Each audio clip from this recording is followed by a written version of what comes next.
आप सभी का स्वागत है रियाज सर क्लास में। आज हम देखने वाले हैं कक्षा 10वीं गणित अध्याय 2 दो चरों का रैखिक समीकरण हिंदी माध्यम SCERT CG। प्रश्नावली 2 का हम 7वां प्रश्न देखने वाले हैं। प्रश्न है आपका, एक थैले में 50 पैसे और 25 पैसे कुल 94 सिक्के हैं। यदि थैले में आपका कुल 29.75 रुपए है तो बताइए कि थैले में 25 पैसे और 50 पैसे के सिक्कों की संख्या कितनी है।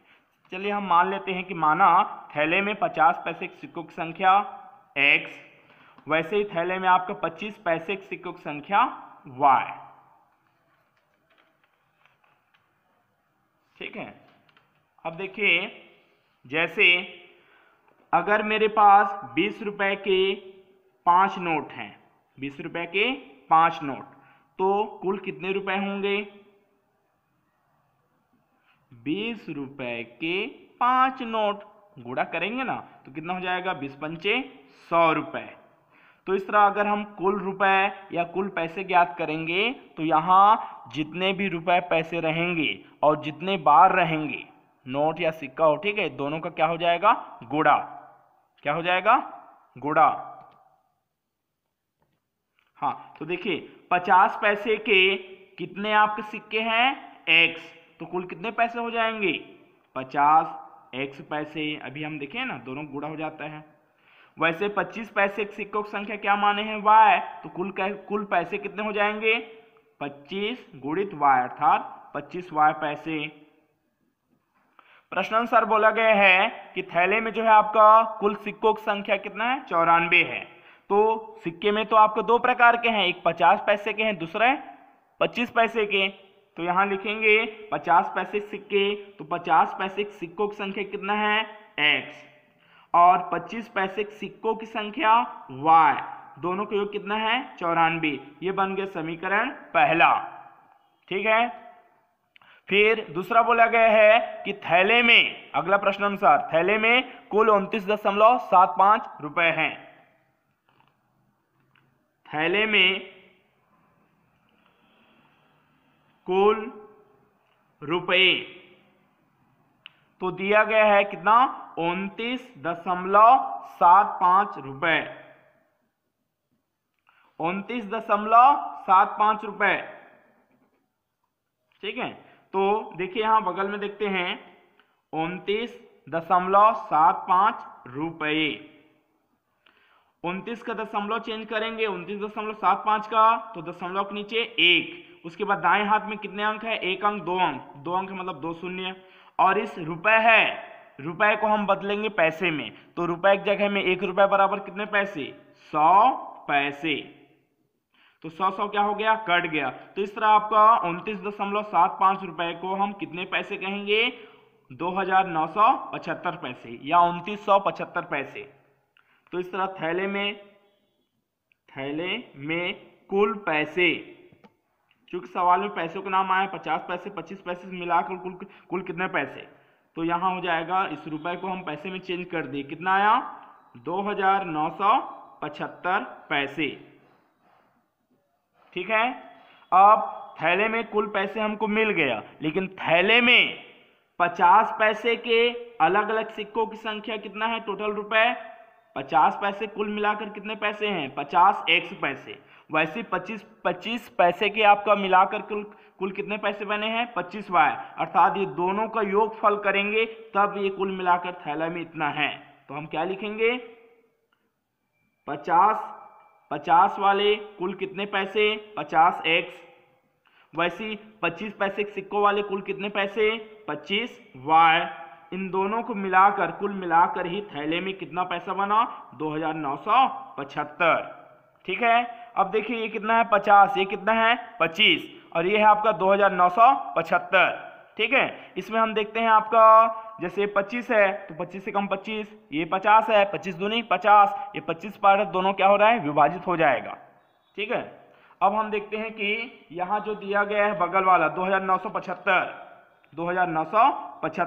वो जो है आपका 25 से विभाजित हो रहा है कि नहीं हो रहा है? ठीक है, 25 से कम 25, 29 में 25 का कितना आ जाएगा? 4, बगल वाला 7 का 7, 25 पार्ट 2 बार पढ़ेंगे, 25 दूनी 50, 47 ज्यादा हो जाएगा, तो एक बार 25 से कम 25, घटाएंगे कितना आ जाएगा, 7 में 5 गया तो 2, 4 में 2 गया तो 2, ये बगल वाला 5 वाला उतरेगा, ये बन गया कितना आपको 225। 25 का पहाड़ा कितने बार पढ़ेंगे, 225 आएगा 9 बार में, ठीक है। 25 गुणा 9 करेंगे कितना आ जाएगा, 225 आ जाएगा। तो इस तरह आपका 2975 कितने बार में विभाजित होगा, 119 बार में। तो यहां आपका निकलेगा उभयनिष्ठ 25, ये बगल दोनों में। तो 25 पहाड़ा पढ़े, 50 ज्यादा ना हो, 25 दूनी 50, 2 बार में आएगा। 25 पहाड़ा कितने बार पढ़े, 25 आएगा 1 बार, 25 से कम 25, 2975 2975। तो 2x धन 1y बराबर 2975। 25 का यहाँ गुणा हो रहा है, पक्षांतर करने पर क्या हो जाएगा, भाग, और भाग करके हम देखें कितने बार में ये कट जाता है, 119 बार में। तो यहाँ मिल गया 2x धन 1y बराबर 119, ये बन जाएगा समीकरण 2। समीकरण पहला क्या मिला है, x धन y बराबर 94, और दूसरा मिल गया है 2x धन 1y बराबर कितना, 119, ये बन गया समीकरण क्रमांक 2। 1 और 2 मिल गया। अब दोनों समीकरण को आपका चाहे प्रतिस्थापन विधि से हल कर सकते हैं, चाहे विलोपन विधि से, ठीक है। तो चलिए हम आपका हल करते हैं इसको। ये देखिए y है धन में, y का भी गुणांक यहाँ आपका किसमें है, धन में, मतलब y इसका भी गुणांक कितना है, 1, यहाँ भी गुणांक कितना है, 1। चूंकि y का गुणांक क्या है, सेम है, समान है। तो अगर आपका किसी भी x या y का अगर गुणांक समान है तो दिए गए समीकरण को हम जोड़ या घटाकर क्या कर सकते हैं, समीकरण हल कर सकते हैं। तो देखिए आपका y भी धन में, ये वाला भी y क्या है, धन में है, इसका गुणांक सामने वाला 1, ये भी 1, ये समान है, 1 1। इस कारण हम आपके धन भी चिन्ह लगाए सामने में, तो दिए गए समीकरण, दोनों समीकरण को हम घटा करके हल कर सकते हैं, ठीक है। तो समीकरण 1 और 2 को घटाने पर, समीकरण 1 व 2 को घटाने पर तो समीकरण 1 क्या है, x धन y बराबर 94, और दूसरा क्या है 2x धन 1y बराबर 119, ठीक है। हम क्या कर रहे हैं, घटाने पर ऋण का चिन्ह, तो अंदर चिन्ह बदलेगा, धन है तो ऋण वाला, धन है तो ऋण वाला, धन है तो ऋण वाला। y धन में, y ऋण में, y यहाँ कुछ नहीं तो 1 बार, तो ये धन वाला, ये ऋण, धन ऋण कारण क्या हो गया, ये निरस्त हो गया, कट गया। अब यहाँ देखिए x ऊपर धन वाला और 2x किसमें है, ऋण वाला, तो धन और ऋण, ऋण 2x में से 1 x गया, 2 में 1 गया कितना आ जाएगा, 1, तो 2x में से 1 1 गया कितना आ जाएगा, 1x, और बड़ी गिनती का चिन्ह, यहाँ कुछ नहीं तो 1, ये 2 है, तो कौन गिनती है, बड़ी 2, तो इसका चिन्ह लगा देंगे ऋण का, हाँ। अब यहाँ देखेंगे कितना दिया गया है, ऊपर में 94, नीचे में ऋण 119, तो 119 में से हम क्या करेंगे, ऊपर धन ऋण, धन और ऋण, ऋण घटाएंगे 94 को, 9 में 4 गया कितना आ जाएगा, 5, ठीक है, और ऊपर में 11 है, 11 में 9 गया तो 2, कितना आ जाएगा, 25, हमेशा बड़ी गिनती का चिन्ह, ऋण का चिन्ह, तो ऋण 25 हो गया। दोनों पक्षों में ऋण 1 का गुणा करने पर, दोनों पक्षों में ऋण 1 का गुणा करने पर